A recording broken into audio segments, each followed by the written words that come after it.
Well. Welcome everyone to Open World Chat. I'm John Odom, and as always, I'm here with Mark Card. Mark, how you doing?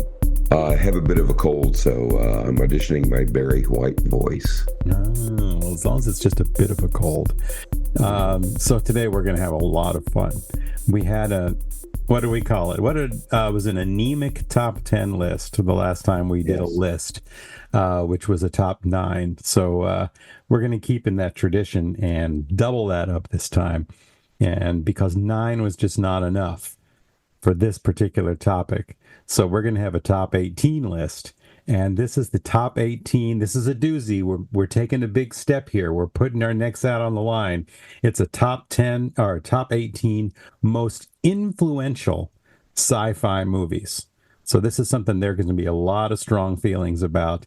But hopefully with 18, it's kind of an eclectic list. We get a little of everybody's taste here.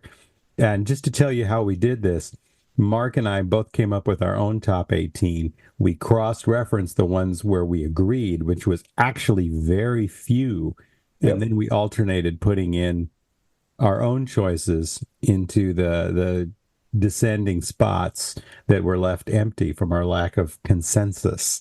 So what you end up with is a fascinating list that is... It's got some ones that are going to make you disagree, some that might make you scream, but overall, I think we nailed it. By God, I think this is the definitive list. What do you think, Mark? Oh, I'm with you. I think we found a real difference of opinion, but we're able to make consensus with it, and that always makes for an interesting list. By God, yes. So 18 is a lot to go, so we should waste no time diving into it. And so starting at the bottom of the list, the 18th most influential sci-fi movie of all time was actually one of your picks that I found a little baffling, but you sold me with your logic. So bear with Mark on this. This turns out to be a really good one. You want to go ahead with number 18? Sure. Number 18 is Serenity, the feature film which closed out the Firefly series. Many, including myself, believe it snuffed out far too early. Oh, anyway. Yeah, nobody listening to this show is going to disagree with that, by God. That's an article of faith in sci-fi. But Serenity needs to be on one of the top 18 most influential science fiction films because of the way it was funded. It was mainly funded by pressure from the internet. The 20th Century Fox, the people who owned the property, they were done. They did not want to have anything more to do with Firefly at all. They thought it was a done deal. And so they were finished. They weren't going to do anything with the property.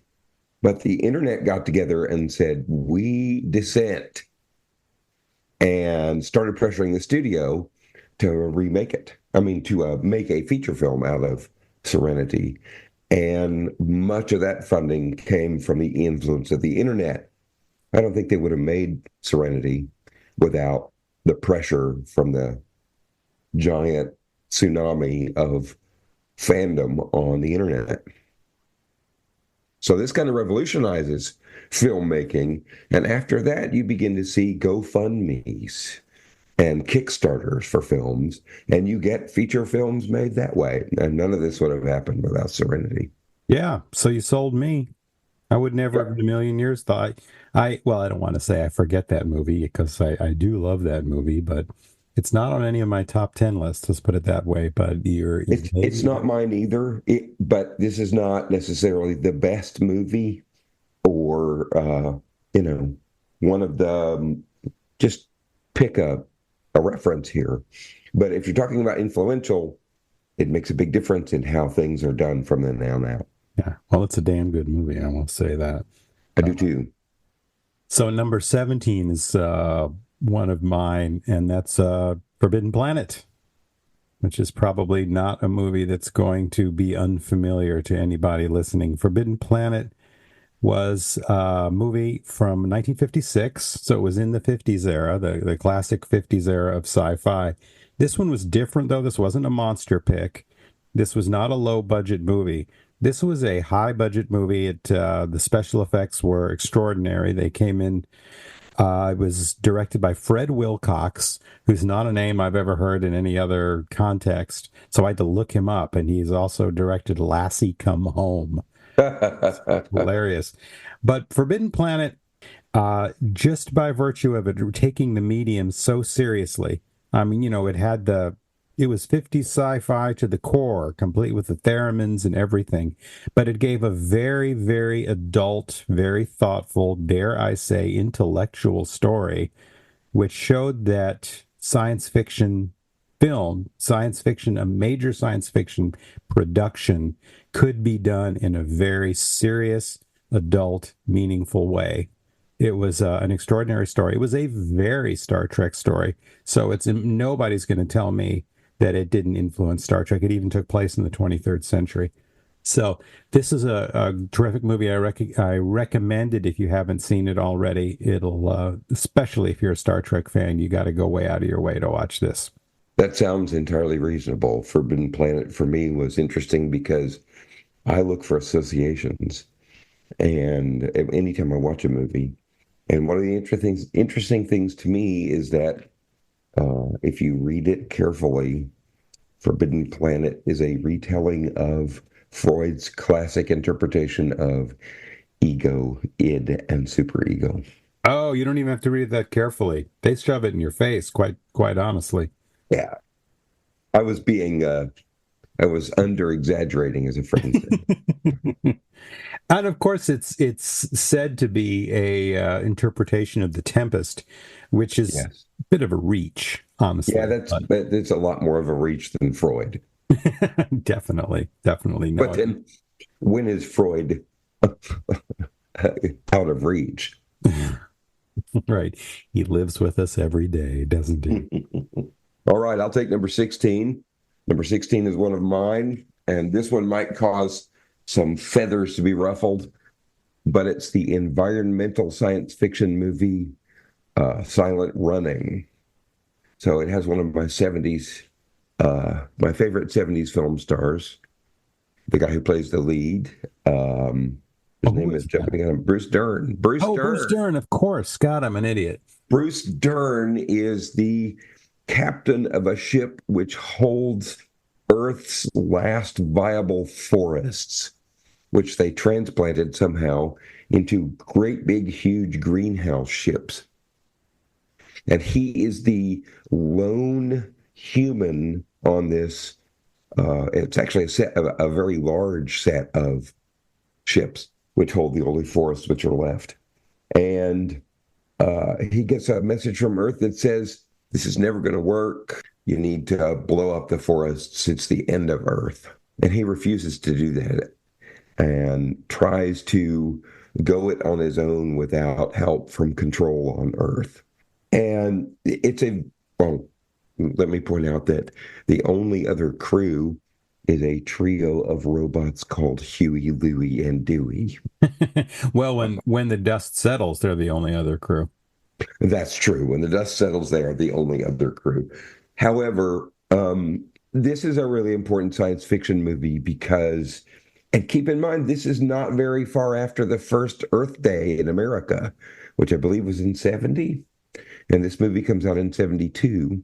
I think my dates are right on that. And so it's one of the first science fiction movies, relatively big budget. And the sad thing is I was 9 years old when this came out, and I was dying to see it in the theater. It really takes environmental problems seriously and looks at what the consequences of these bad environmental policies could be.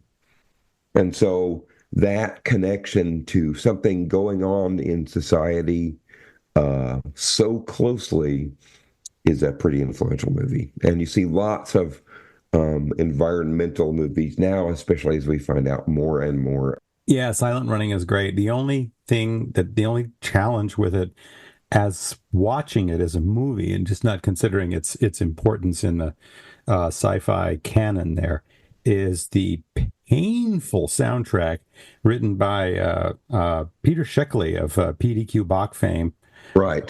Performed by Joan Baez, and I've never had music push me so far away from, so far out of a movie.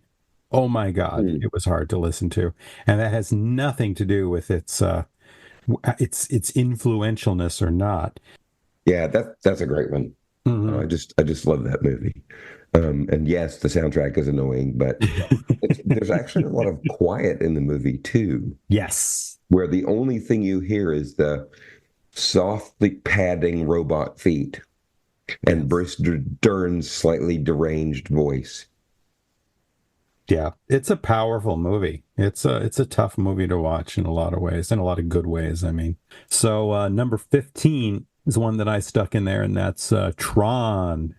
Everybody of a certain age remembers Tron. I'm not sure that it's all that well known anymore. A arcade owner who is transported via some sort of experimental transport device into the computer world where programs are embodied or seriously anthropomorphized into characters. And there's one big master character who's this network coordinating program, the master control program, which takes these different programs that exist inside the system and makes them fight to the death in gladiatorial context. And so you have this human being transported into this into this setting, and it's a lot of fun. And of course, the reason it's on this list is the groundbreaking work it did with CGI. This is early stuff, and they put in a movie that was where CGI was as much one of the stars as any of the actual actors was, and that sounds bad, but it was terrific and it was revolutionary, and it began a revolution in CGI. And I want to give a tip of the hat too to The Last Starfighter, which did a similar thing and just came out a little later. But Tron was terrific, and it's a reach to call it sci-fi. It's considered sci-fi, but if you were going to call any movie science fantasy, this is it. But it's on the list. I think and I think it belongs there. I think it is too. People, it's we're lucky enough to have been kind of in this silver age of science fiction film growing up in the 80s. And people were talking about Tron like it was the next Star Wars in terms of the leap in technology. And that was a bit of an exaggeration, but in terms of computer graphics, I mean, if you look at some of the other movies that have it in there around the same time, they're nothing like Tron. They're very simple and blocky and graphic. Okay, the next one is a classic, 50s, I think. I think so. I think it comes Yeah, out of that H.G. era. Wells' Time 50s was Machine. so great. Oh, I'm sorry. Go ahead. I didn't hear what you said. Oh, I just said once again, the 50s were such a great Yeah. sci-fi era. I love it. So it's the classic movie from H.G. Wells' novel, The Time Machine. And it's just a very good representation of a 19th century novel, of critique of the class system, whatever you're looking at. But it's revolutionary because it's really the first movie that points out the difficulties of time travel. And after the time machine, you get more and more and more playing around with time. I mean, it's only about 15 years between the release of this movie and Star Trek had already run with the ball.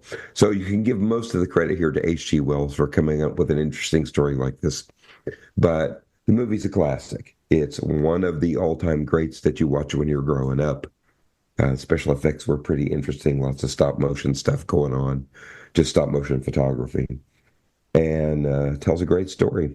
So I think it deserves a place on that most influential list because it pulls off the time travel thing seamlessly. It's an early dystopia too, and That's true, yeah. dystopias become very important. And it just as a work, as a place in history, it's an interesting view into H.G. Wells. I mean, obviously this comes from the book, but the movie is very loyal to the book. It looks into a lot of. It's a window into H.G. Wells's opinions about, as we discussed in a previous episode, immigration, which sounds like a stretch, but I would encourage you to listen to another episode because we make the case pretty strongly. But anyways, yeah, great movie. The next on our list also comes out of that early era of sci-fi.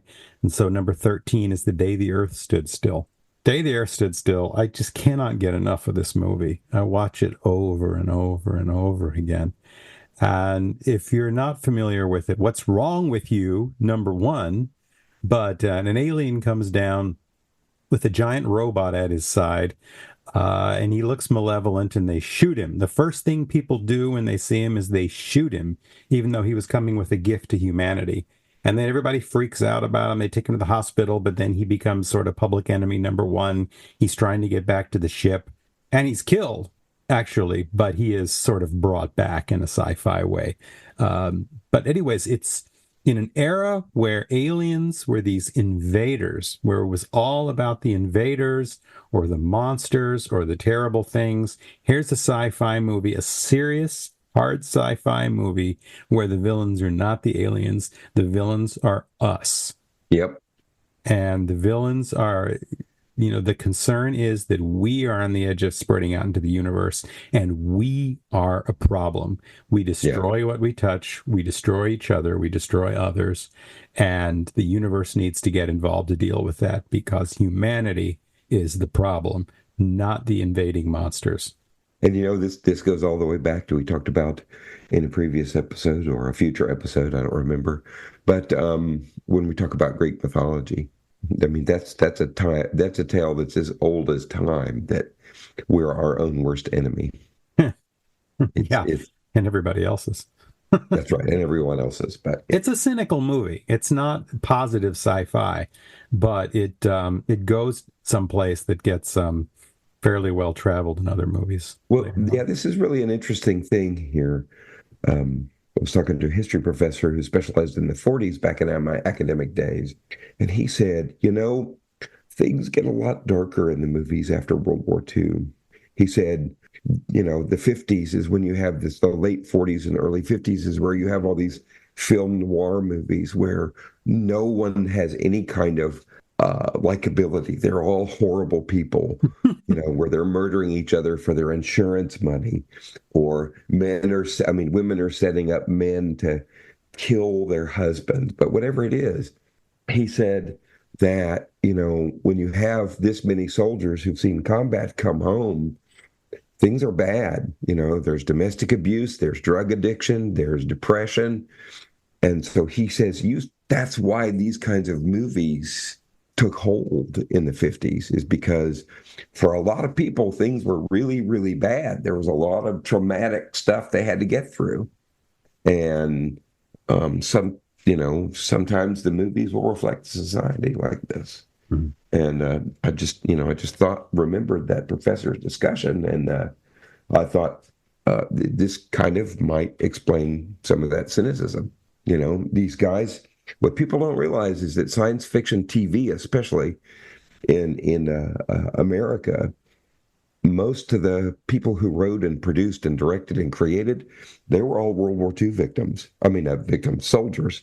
Mm-hmm. They had all been in the service, just like everyone else. And so a lot of these programs begin to take on the personal influences or the personal directions, emotional directions that the people who created them were in. And so it's kind of an interesting thing going on.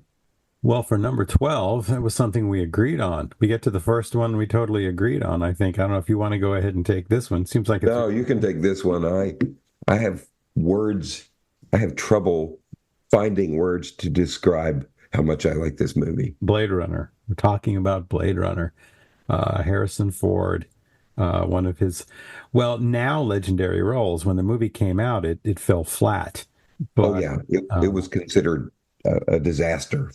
But Blade Runner is a great story about a private, I don't want to say private investigator, more of a private thug, who is tasked with tracking down rogue androids, basically, that have come back to Earth, and when all is said and done, they threaten their creator. There's all kinds of underlying ideas under there. The style is done in a very, very film noir way. and that's a lot of fun. But I think the most significant thing about Blade Runner is that it introduces the idea of cyberpunk. It's arguably the first cyberpunk film. Some would say other movies were, including one farther up on our list, but I think Blade Runner was incredibly influential, especially to William Gibson and his books. At this point, the influence of the film really is more literary than film, but it comes around and comes back into film, and I think you can't say cyberpunk without thinking Blade Runner, honestly. I agree completely. And for me, it's the aesthetic of the movie. But when I say aesthetic, we're not just talking about the visuals.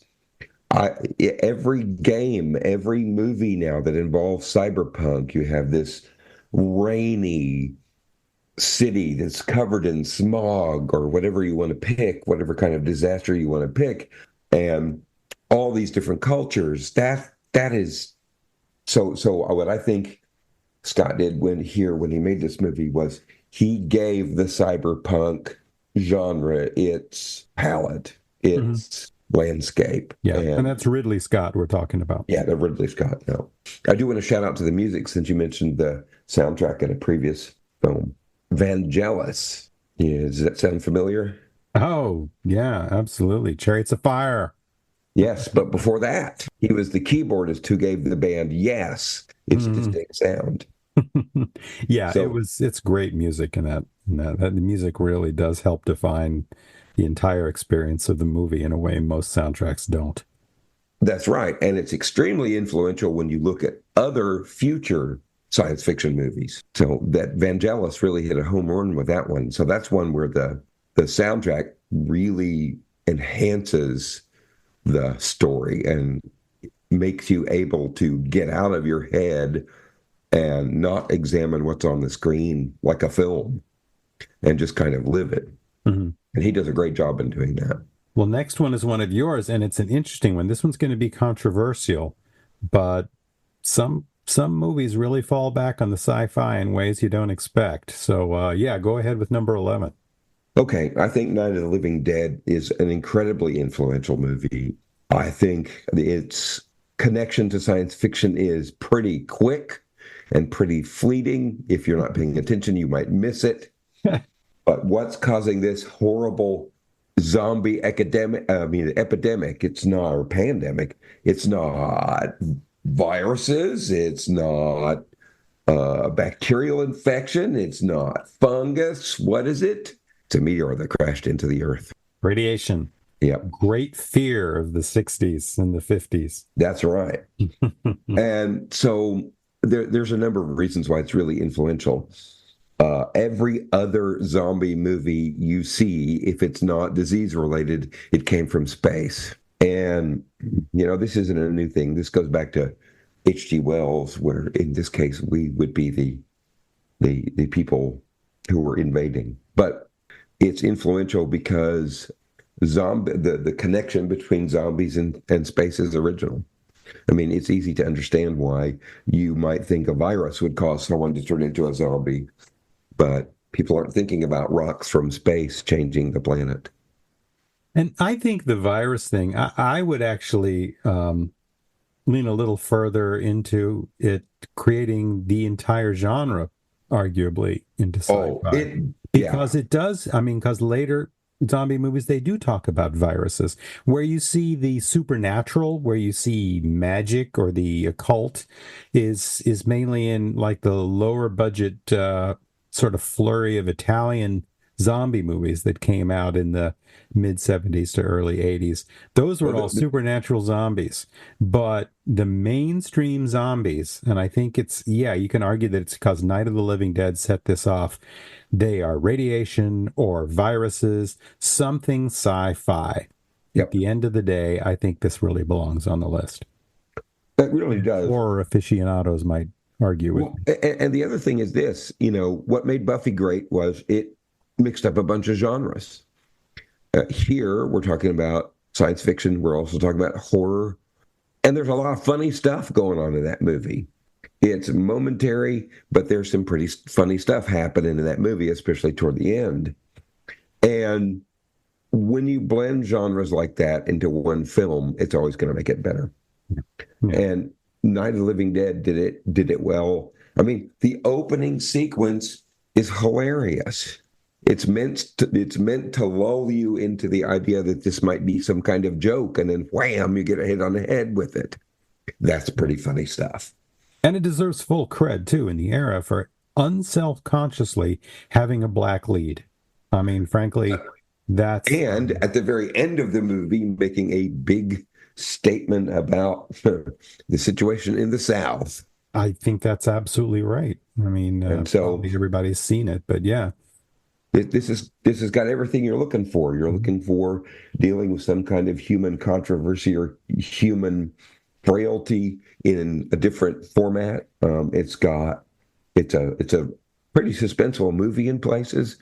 It's just a terrific film. It deserves the place in where it is, if not higher, really. Well, for number 10, I chose the 1988 sci-fi action anime Akira, which I think has been extraordinarily influential just overall. First of all, Akira, it's an anime. If you haven't seen it, I'm gonna assume that most folks listening are at least aware of it. It does give us a lot of the cyberpunk that we later came to really look at as cyberpunk, and has influenced movies all the way up through and including The Matrix. But Right. mainly, what it did was make anime and manga mainstream in America. And those influences stretch you. You wouldn't have had Ghost in the Shell without Akira. You wouldn't have had the explosion of anime across the world that you see without Akira. And Akira is a great movie. If you haven't seen it, it shows you not just can a large scale, can animation do large scale sci-fi in a way that live action can't, really. It's got the most ambiguous sci-fi ending since 2001. It does have meaning. It's not completely weird for its own sake. Good luck trying to figure it out, but it is there. But it's just it's a terrific animated film, and it's a terrific sci-fi film. It's a great movie. The animation is just terrific. I just thought of an even more recent movie which is affected by this, but only in a slight way. Have you seen Nope? Oh yeah. At the very end, a character you think might be dead rides up and does the Akira slide on his motorcycle at the end. That's great. The Akira slide. Yes, that has become iconic. So yeah, you've seen the Akira motorcycle slide in a lot of movies. It's kind of like the can't think of the name of it. The something scream. Who is it? I'm not sure. It's a scream. Every person who's ever been to the movies seen The Wilhelm scream? the Wilhelm scream.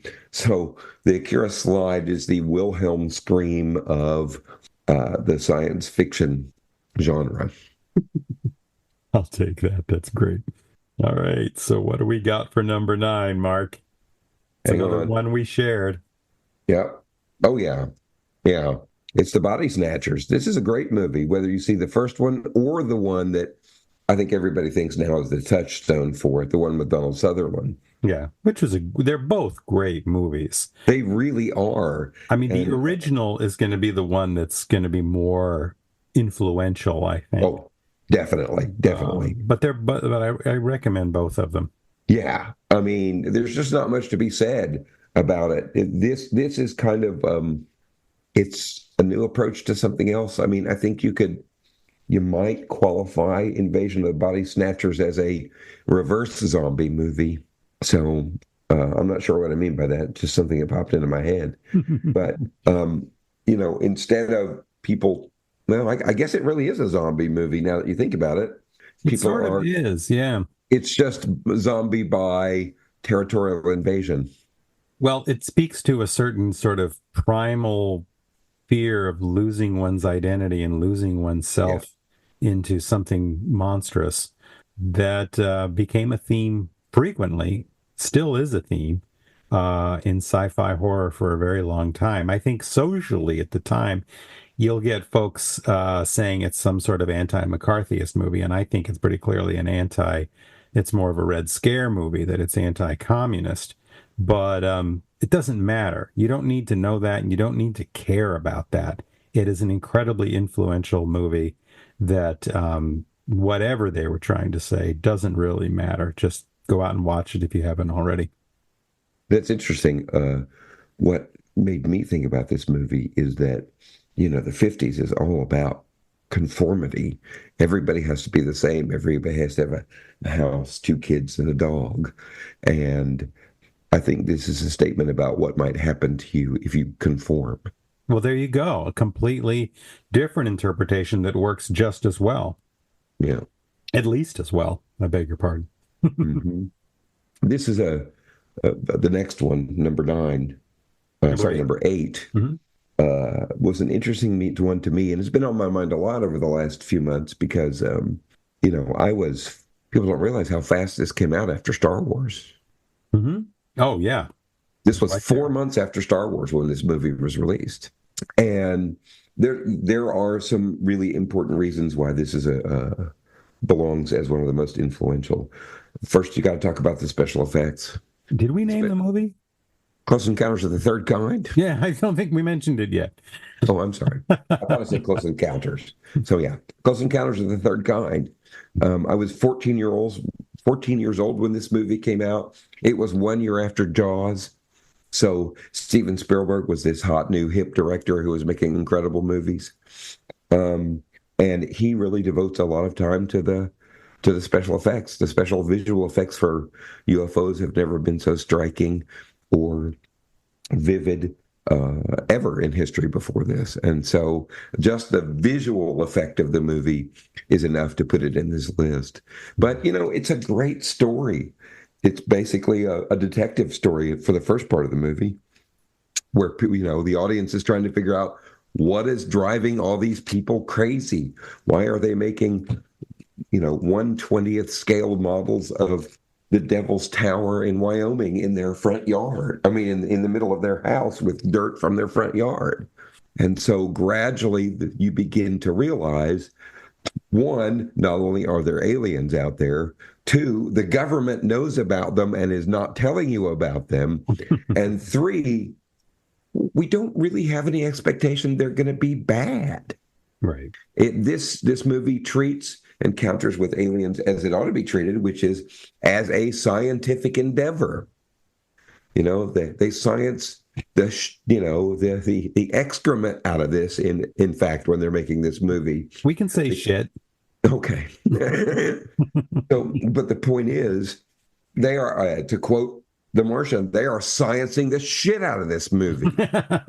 And one of the most important ways they do this in Close Encounters of the Third Kind, just to show that it's a scientific movie, is they bring on the director of the 400 Blows, French director. What is his name? Truffaut. They bring on François Truffaut to play an expert in language because they know there is no indication that you're going to be able to communicate with these people with any earthly language. So they turn language into what? Tonal responses, music. And that is a really serious linguistic proposition, that music and tone alone without words at all can be a language all on its own. Right. But it's alien. It's alien too. That's the thing. It was a true attempt to make something alien and not just, things from another planet walking out and speaking English to us. Right. Or really anything. And so this movie is a great blend of storytelling, of detective-style suspense, of humor, of special effects, of just great, it's just a great movie all around. There is nothing bad about this movie. It is a near perfect movie. In fact, I think Tarantino said it's one of the 8 or 10 perfect movies ever made. Is Close Encounters of the Third Kind. And boy, does this cement Steven Spielberg's career as the king of the blockbuster. Yeah. I mean, this is a huge movie. toward the end of 1978, back then, of course, you had much fewer film theater, many fewer movie theaters. And so a movie like Star Wars blew everybody away, where a theater would show one movie on 3 screens year round for a year. I mean, there were triplex theaters that had Star Wars on all 3 screens, and that they would never have to change movies. And lines were blocks and blocks and blocks, even in dumb little towns all across America. This movie had a massive impact, the same way Star Wars did. So by the end of 1978, you go to the theater, chances are a theater will have Close Encounters of the Third Kind or Star Wars or both going on every theater. Mm-hmm. And so this is visually, the storytelling is great. It just has everything you want out of a science fiction movie. And it affects a lot of movies after that. The next one on the list, number 7, is The Matrix, which probably needs no explanation to anyone. The Matrix has been extremely culturally significant, culturally influential, but not just culturally. In terms of the movies, it really affected the films. It affected CGI. It took us up to a sort of quantum leap on CGI, and some of the particular tricks and styles and that we've seen repeated in other movies, but also the quality. It raised the expectations, raised that bar quite a bit. But Matrix, with its red pill and how we're all in a simulated reality and we're being controlled, that was the movie for that message. And it has gone on and been adopted by political interests on both the right and the left. So anyways, Matrix, number 7. Yeah. There's some really crazy things about this movie that people just don't realize. Again, but one of the things I want to talk about is going back. This has an incredible connection to both Akira and Blade Runner, Mm-hmm. and that's, as I said, that's the aesthetic. Every room is dark. Even the bank is dark. It's not all white gleaming marble. It's got some black columns in it, Mm-hmm. and it's just the aesthetic of the Matrix. It's still affecting Halloween costumes now. Yeah, it's true. That's funny. But this is the funny thing about this list. What do you say about the influence of the Matrix? Well, watch any other science fiction movie pretty much for the next 20 years after that. That's how influential it is. Yeah. Well, for number 6, we ended up, when we did our little algorithm to combine our lists and create a complete top 18. What ended up with number 6 is we had a tie, and I think it's a hilarious tie. It's the monster tie. It's Godzilla and Alien. And I guess I'll mention something about Godzilla really quick and then punt Alien over to you. But Godzilla, of course, is the most legendary kaiju movie. Such a legendary kaiju movie. It's where we get the term. It wasn't the first of the 50s monster movies at all. And in fact, I believe the first was 20 Million Miles to Earth, which I thought about including just because of Ray Harryhausen being involved. Mm-hmm, yeah. But Godzilla is the one that has lasted. Godzilla is a cultural icon. Say Godzilla to anyone, and they will know what you are talking about. And Godzilla's influence continues today. The movies continue. We recently had Godzilla -1, which took the whole idea back into, a serious sort of mainstream movie presentation the way we hadn't seen it since the very first one, which, was saying a lot about nuclear power, about post-war Japan, that we didn't see in the later ones with Godzilla versus fill in the blank and cool flying drop kicks and things like that. But anyway, so Godzilla's in the tie for number 6. Yeah, and you could have easily plugged in King Kong here too. Yeah, King Kong will be an honorable mention a little later, but I would say King Kong doesn't hold a candle in terms of its influentialness to Godzilla. Well, with the exception of the argument, I don't think you're going to have Godzilla without King Kong. That's an interesting question. I'm going to have to think about that. Yeah. I don't know that I agree with that statement. It's an empirical question. It's interesting. Yeah. Well, what's our other one in the tie? Aliens.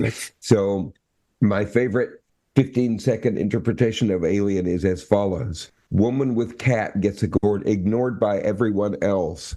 Everyone dies except the woman with the cat. This movie is, it's like The Matrix. It's impossible to really calculate its influence easily. Want to go to blending of genres? Science fiction horror. Mm-hmm. It's definitely there. It scared the hell out of me.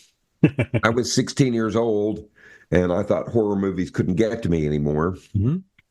And I don't remember what scene it was, but it was so traumatizing at 16, I had to walk out of the theater for 5 minutes and kind of let the tension go out of my head because it was scary as hell.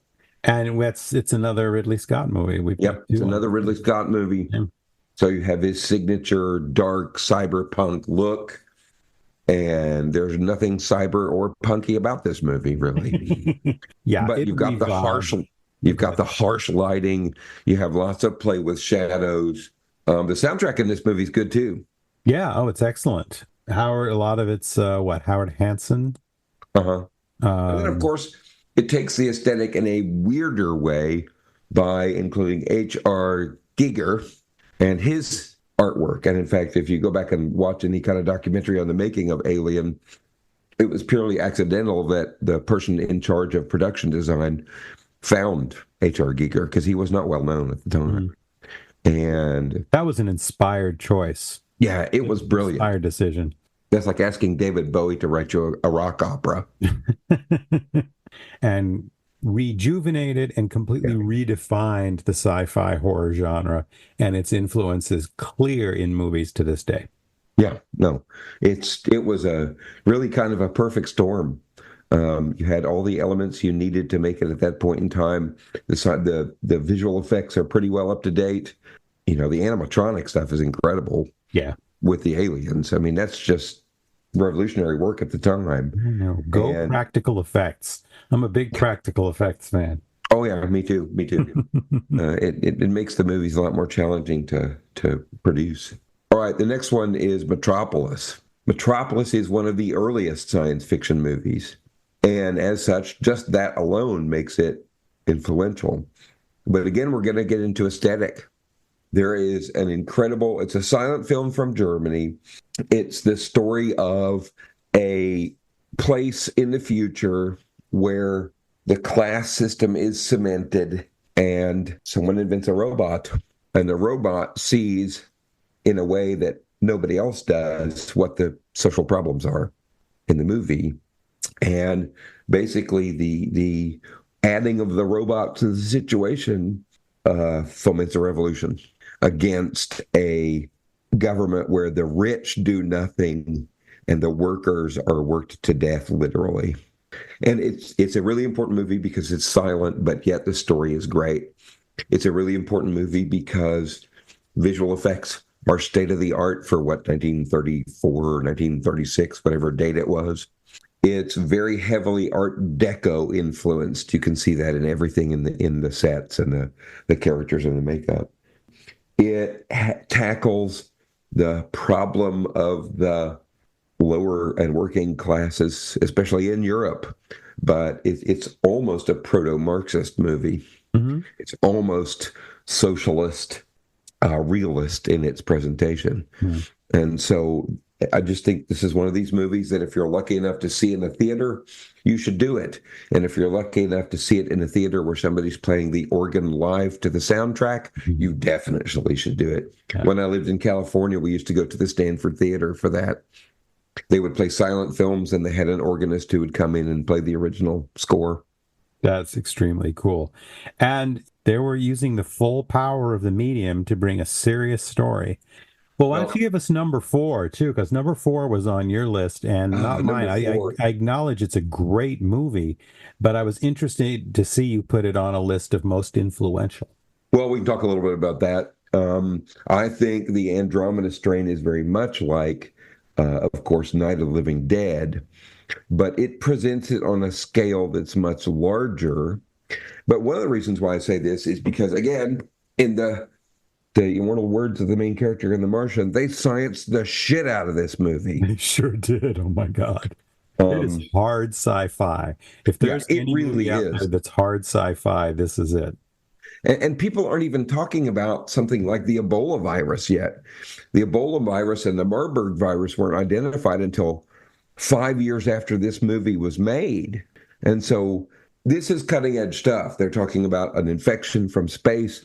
An American satellite crashes. It's picked up this microbe from space. And now people are dying like flies.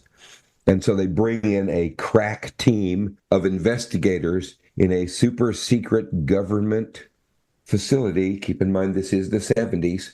So we do have this super secret government facility designed to study biological warfare. And throughout, I mean, they even use a electron microscope in the special effects. And back in 1972, it cost a lot of money to get your hands on a spectral microscope. They just did not exist in great numbers. And so this movie is very science. It's founded on science. This is not, I mean, this is something where they're just talking about things that are going to be bigger and bigger in our future, especially with global warming. But this was one of the early movies to warn about this problem. Yeah, and heads up to the legendary, and I hope I don't have to edit this out because I don't think I'm wrong, but a heads up to the legendary Robert Wise, um, Definitely. who directed, whose range included everything from West Side Story to Star Trek: The Motion Picture, and he sets a mood, and No, he really does. yeah, And this movie is just, it's hard to believe now, knowing what we now post pandemic, that, and this was a big hit. It was not it was a commercially successful movie. To be this hard science and still be popular and still get critical success, that's a big deal. Science fiction movies don't get recognized very much for their thoughtful ideas. And this one is there. yeah, So definitely terrific movie. A movie not enough people have seen. Slow burn, but it's really worth it. So number three, we're getting near the end, folks. Number three is Stanley Kubrick's Clockwork Orange, from the legendary Stanley Kubrick, one of only two directors who appears twice on this list.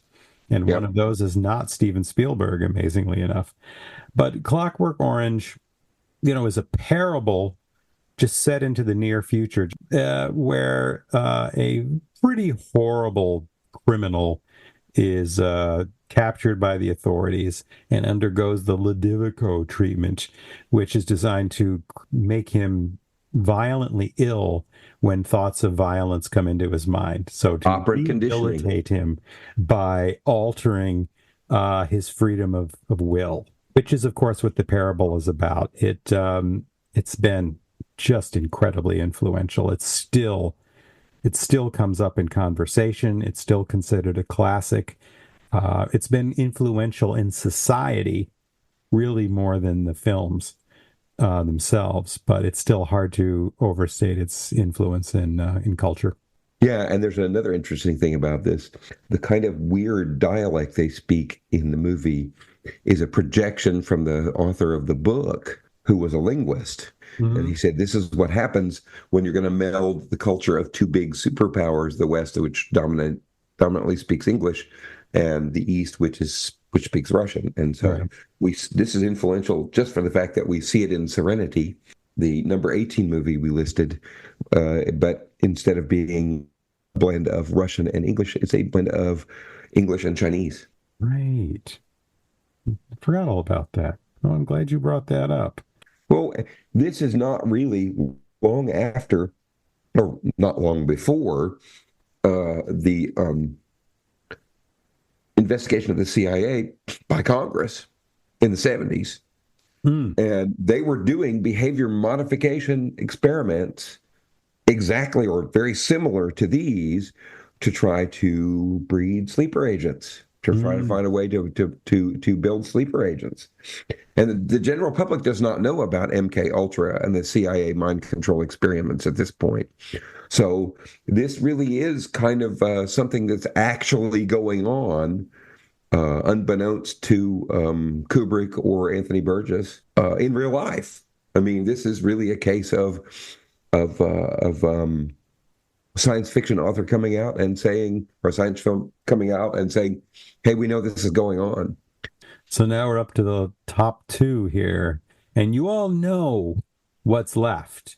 You Yeah. know the top two. The only question remaining in everyone's minds listening is which one gets to be number one and which one gets to be number two. So, Mark, why don't you take us to number two? Number two is 2001: A Space Odyssey. Well, wait, Stanley Kubrick shows up in places two and three. That's impressive. It is impressive. There are lots of things you can say about this movie. The visuals. This is pre-ILM, and spacewalking and space travel looks pretty convincing here. They spent lots of money and did lots of interesting, ingenious things that end up in VFX in movies for decades after this.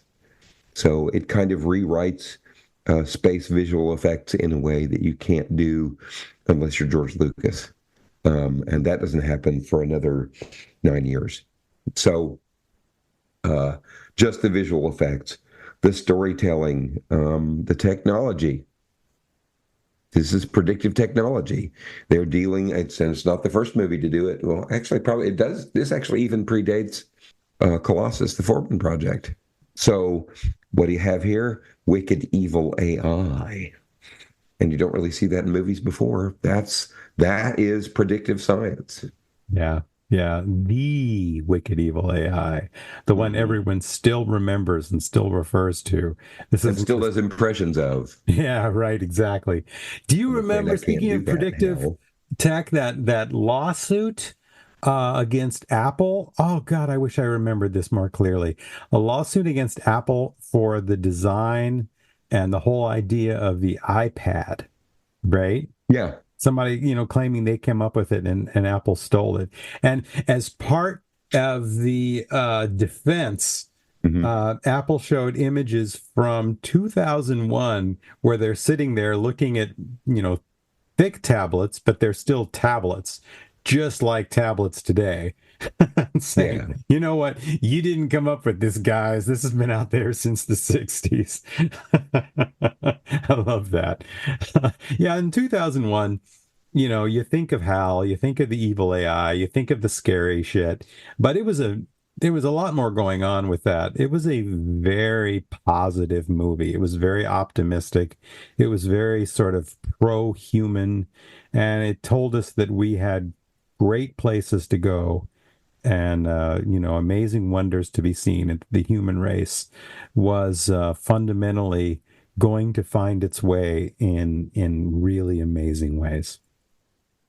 Well, and you know who kind of assumes that in general before this movie? Star Trek: The Original Series. Well, that's true. That's true. I Yeah. mean, that is Roddenberry's whole baby. Hmm. And Yeah. so, yeah, that you're right. This movie was super controversial at the time for a reason you might not know unless you've actually seen the movie.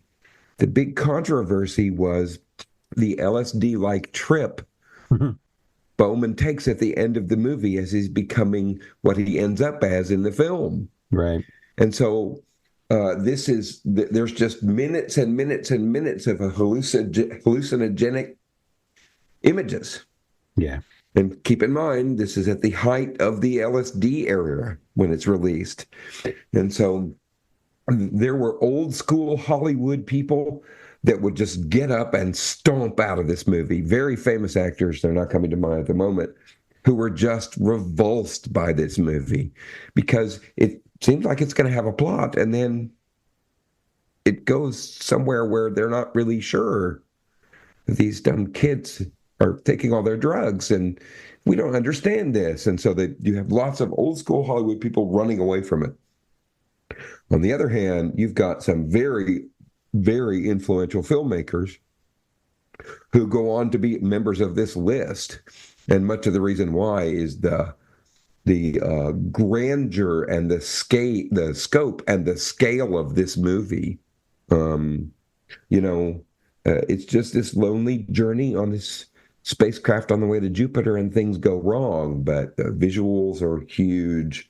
The music, well, I love the story about the music. He uses lots of classical music in it. Hmm. That was just the bumper music they put in before pre-production because they needed music there. Yeah, that's cool. And they played it in a rough cut. And I forget who it was that told Kubrick, yeah, we just should leave it that way. And Kubrick agreed.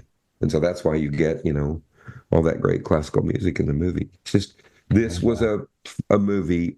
And I think the other thing is, much like The Matrix, it takes a philosophical perspective. And it's looking at what the future of society is. We're already beginning to get some similar contemporaneous movies which look at, oh God, we screwed it up, Planet of the Apes. Yeah. But this movie is not dystopian in any way. It's very prototopian. That's an interesting word. I think you coined it. I think every time somebody uses it now, they should give you a quarter. I'm on board with that. So number one, you know what it is. Do we even have to say? This is where it's interesting to watch where the little algorithm we use to combine our lists. But this is the one put at number one. You know what's coming. It's Star Wars. And okay, Star Wars: A New Hope. That's how Yes. people are going to know it. But that's not how it was released. And it amazes me how many people don't realize that. It was released simply as Star Wars. And, what can I say? I don't need to tell anybody the cultural impact, the impact on sci-fi, the impact now that it's a serious franchise that's branched out in all kinds of different directions, some of which reflect the original vision, and some are going off in completely other directions that in some cases are almost unrecognizable. This movie, it was so popular. It was a badge of honor if you had seen this movie more than other folks. I remember comparing, well, I've seen it 12 times. Well, I've seen it 20 times. It was, it can't overstate the cultural impact of Star Wars. And to those of you who say, well, it's not really science fiction, it's fantasy. Phooey, you would put Tron on that list of sci-fi, wouldn't you? And Tron is far more fantasy than Star Wars. Yes, Star Wars has all kinds of fantasy elements too. Call it science fantasy if you want. That's fine. That makes a lot of sense too. But to say that sci-fi doesn't own it is just being pretentious and goofy. Yeah, this is a place where you can have too much knowledge, where too much knowledge cripples your ability to make rational decisions. Right on. Right on. Star Wars. I was 14 when the movie came out. My sister worked at the theater, so I did not have to pay to see it. I was not one of those people that saw it more than double digits, but everybody we knew did. And one of the great things I love about this is that in most cases, I would not agree with using AI to capture the image and voice of actors. But, James Earl Jones, may his memory be a blessing, defined the voice of the villain. And you know that he has made an AI deal so that his voice can be used as Darth Vader and his image can be used as Darth Vader in perpetuity. That's great. I think that's great. Good for him. This is what you use AI for. Sure. If he was on board with it, more power to him, and all the better for the rest of us. Yeah, and so, this movie has its faults. The dialogue is terrible. Yeah, no, it's famous. Harrison Ford doesn't do this, but both Mark Hamill and Carrie Fisher, they talk about the most difficult line they had to say. I've seen video clips of both of them discussing how they had to do take after take after take after take because you can't say things the way George Lucas writes. But being around in the late 70s and early 80s, if you grew up in that period, you still have a sense of wonder. And the reason why you still have a sense of wonder is movies like Star Wars, movies like Close Encounters of the Third Kind, where there's just so much joy in this movie that it's hard not to get caught up in it. I recently showed it to my son who's never seen it. Now, granted, I didn't have him till he was 8.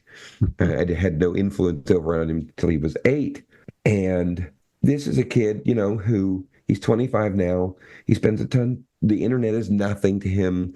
The special effects. This movie stands up. Yeah. He's 25. He's never seen it. He was riveted by the movie. Now, being the mythology head, I have to say one of the most important things about Star Wars is it is a serious cinematic consideration of Joseph Campbell's book, The Power of Myth. Oh yeah, and Lucas was explicit about that. That's not No, no, that it was wasn't no hidden. accident. It wasn't hidden, but I suspect most people, even today, don't really know that. Mm-hmm. And Yeah, so you're this probably is right. a serious application of serious scholarship about the power of myth in human society. And it's also a hell of a ride. Yeah. And the thing that thy son remarked is how fast it goes by. It's a thriller paced movie. There are a couple of scenes that slow it down, but you do not feel time going by when you watch Star Wars. And I think that's because whether you're 6 or 60, it takes you to a different place and time. Mhm. It explains why it's different, and then it explains what the problem is. I mean, you just get caught up in the story, in the visuals, in the deeper thematic ideas, whether you realize it or not. I think that's one of the most important things that he points out is that myth is there whether you know it or not. Mhm. Right on. And millions of people saw this movie and it never even occurred to them to figure out what the origin of it was. But it didn't matter because they could get put into a universe where they understood and lose themselves in it. And that's really the power of Star Wars. Yeah. It's about storytelling. And in a lot of ways, how that storytelling is timeless. Doesn't matter if you put it in the past, doesn't matter if you put it in the future, doesn't matter if you put it in the past. I mean, in the present, it's going to have meaning. And so you cannot calculate this one's impossible. I struggle with 2001 or Star Wars, but it's like the old saying that 2001 walked so Star Wars could take flight, because the most influential movie besides that, before that, was 2001. Well, there's your top 18, folks. And despite our best efforts, I believe we've gone more than an hour. So that's a long time for us. Not a long time for your typical podcast, but we like to be more conscious of your attention span. So before we go away, I think we each have a couple of honorable mentions Yep. we want to squeeze in there. I will really quick squeeze in a movie actually we mentioned, which is King Kong. Yeah. The only reason King Kong isn't higher on the list is that it didn't have a lot of influence on movies at the time. There were a couple knockoffs, but you didn't see the kaiju revolution that you would have thought would be kicked off by something so iconic and so unique. But it did inspire the great Ray Harryhausen in his special effects in the 50s when we did start seeing really Yeah. the rise of the giant movie monster. But still, King Kong deserves a lot of credit. The other one I didn't put in was Superman, because it's Yeah. always tricky to put capes in. Is Batman sci-fi? No, of course not. Is Superman sci-fi? Well, is Iron Man sci-fi? What's sci-fi and where do you draw the line? Yeah. Superman, the movie, leaned heavily into the sci-fi aspects of it. So I almost put it on my list, and it would have been around the middle of the list, but I decided to leave the capes out. But honorable mention to Superman for sure, which was obviously incredibly influential for decades to come with all the superhero movies that came later. Yeah. The other thing I want to say about Superman is it's an environmental science movie. It's an environmental disaster movie too. No, how so? Well, why did Krypton explode? Oh, because they were awful. Because they didn't know how to take care of their planet. Oh, wait, what does that sound like? So it's a stretch, but yeah, it's definitely science fiction. You have an environmental disaster Yeah. caused by the very inhabitants of Krypton. Yep. Yep. Good movie. Great movie. If you haven't seen it, numbered like a lot of films, the sequel is better. Check out Superman 2 and you'll have more fun. But yeah, big movie. What are yours? Okay, first one is Invisible Man. You got to mention the Invisible Man again. It's a great rendering of an H.G. Wells story This guy is writing movies in the future when he's writing. Just a story of a man who suddenly mysteriously becomes invisible. And then now we're getting into the astronaut versus caveman territory. When you have the power to completely conceal yourself, do you use your powers for good and try to be part of the astronaut society, which has rules and training and social conventions? Or do you let the power of your superiority over others destroy you and others around you? Mm-hmm. And so, good morality play, really good visual effects, and there are lots of other Invisible Man movies or Invisible Man influences. There's an episode of Buffy the Vampire Slayer where a girl who is completely unnoticed in high school suddenly manifests that lack of observability and becomes invisible. And what does she decide to do? She decides to take revenge on all the people who are in cliques and stuck up and won't notice her, like Cordelia. And so the convention of the invisible extends for a long time, and that's because it's a meditation on how would we behave if the technology were significantly advanced, that it questions our morality. And this is everywhere in science fiction. So it's pretty influential. Yeah, no. The last one is not a science fiction movie at all. I'll repeat that for emphasis. This is not a science fiction movie at all. And I wanted to put this in the top 18, but I just, couldn't fit it in. This movie is about time dilation and time travel, but it's not. The Big Clock is a 40s pulp novel, which was made into a black and white movie in the 40s, where a man is put in charge of investigating a murder he committed. Now, that's a simple detective story, but when you add in time travel, the theme of being in a situation where you are responsible for your ultimate destiny and every other timeline along your destiny is up to the choices you make. So you now have become what Kierkegaard says is the fate of all mankind, which is your worst fear becoming your ultimate fate. You are now your own judge, jury, and executioner, and you see this in lots of movies. Let's look at a one that we wanted to put on the list but didn't end up on the list, Terminator. Mm-hmm. Terminator is the Big Clock plus time travel. Now, interestingly, there was a very good remake of the movie The Big Clock, and I have to remember the name of it now. Kevin Costner, Sean Young. Kevin Costner plays a Soviet spy who's a mole, and he works in signals intelligence, and he's brought on by the White House. No way out. He's a naval intelligence officer. I can't remember it, but he's friends with a woman who is a high elected official's girlfriend, mistress. Mm-hmm. And he ends up killing a prostitute, or she's not a prostitute, but killing this lady. And now Kevin Costner is a Soviet spy. And what will happen if you find whoever killed this official is you will expose your own second life as a KGB operator. And so he is now put in charge of the signals intelligence and computer recreation of events that will determine his own guilt. So again, when you take that convention of being put in charge of another one is an example of this, being in charge of investigating a crime you either committed or will expose you itself. It's in lots of different movies. It's in Looper. So this is a non-science fiction movie, which really does affect lots of science fiction movies after that. So that had to be included for me. Cool. All right. Well, there you have it, folks. Thank you for staying with us. As I say, we don't usually let ourselves go on this long, but by God, there was just too much to talk about. It's too much fun. It's too meaty. And who doesn't like a good top whatever list? Absolutely. Something you can scream at, something you can cheer, or something you can get bored with halfway through. But we'd prefer you not do that. We prefer not. It's true. But having said all that, we will see you again next time, and we'll have a lot of fun with probably taking a lot less time.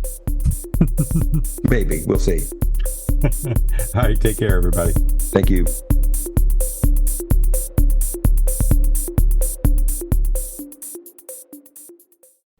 Our theme music is by Christopher Piatek.